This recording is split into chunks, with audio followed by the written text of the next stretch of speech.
Hello friends, this is doctor Anshu from जीजी विशा hospital and IVF centre Rewari.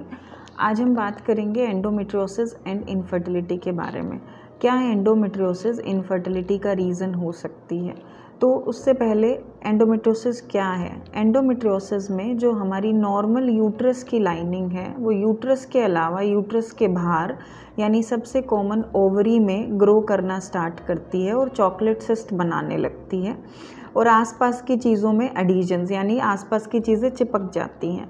बाकी abdomen में भी कहीं भी ये डेवलप हो सकती है, बट उसके चांसेस कम हैं एज़ कम्पेयर टू ओवरी। सबसे कॉमन एक लोकेशन है, बट ओवरी में जब चॉकलेट सिस्ट डेवलप होने लगता है और वो समय के साथ साइज़ में ग्रो करता है तो जो नॉर्मल ओवरी के एग्स हैं, डेवलपिंग फॉलिकल्स हैं, उनको वो ख़राब करता है, यानी आपका ovarian reserve with time decrease होता जाएगा।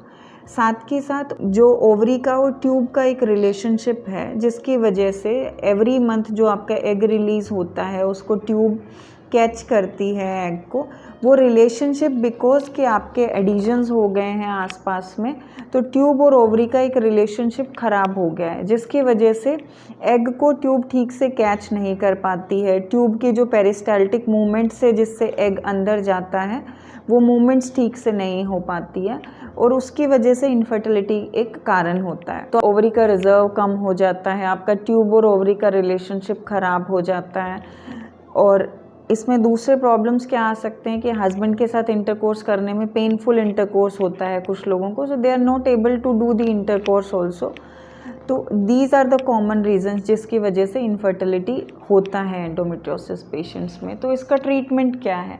ट्रीटमेंट वेरी करेगा पेशेंट टू पेशेंट कि आपको कितना सीवियर सिम्टम्स है, आपका डिजीज़ का सीवियरिटी एंड ग्रेड कितना है, आपका जो चॉकलेट सिस्ट है उसका साइज़ कितना है, आपका ड्यूरेशन ऑफ इनफर्टिलिटी कितना है कि आपको शादी को कितना टाइम हो गया ट्राई करते हुए।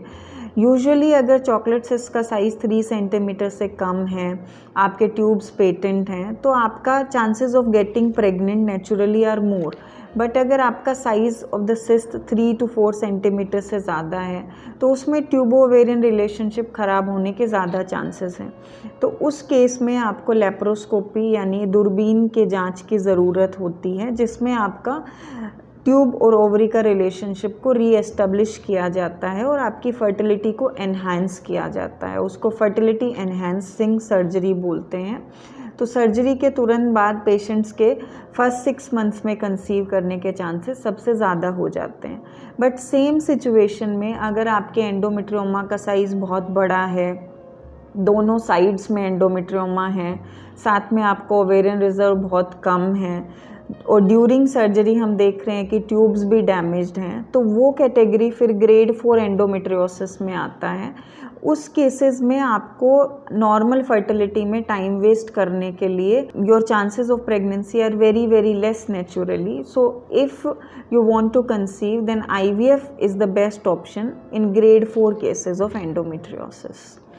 तो अगर आपको ये कोई भी प्रॉब्लम से पेनफुल पीरियड्स या इनफर्टिलिटी विद एंडोमेट्रियोसिस से आप सफ़र कर रहे हैं तो आप कोई भी फर्टिलिटी एक्सपर्ट को please consult for further treatment. Thank you.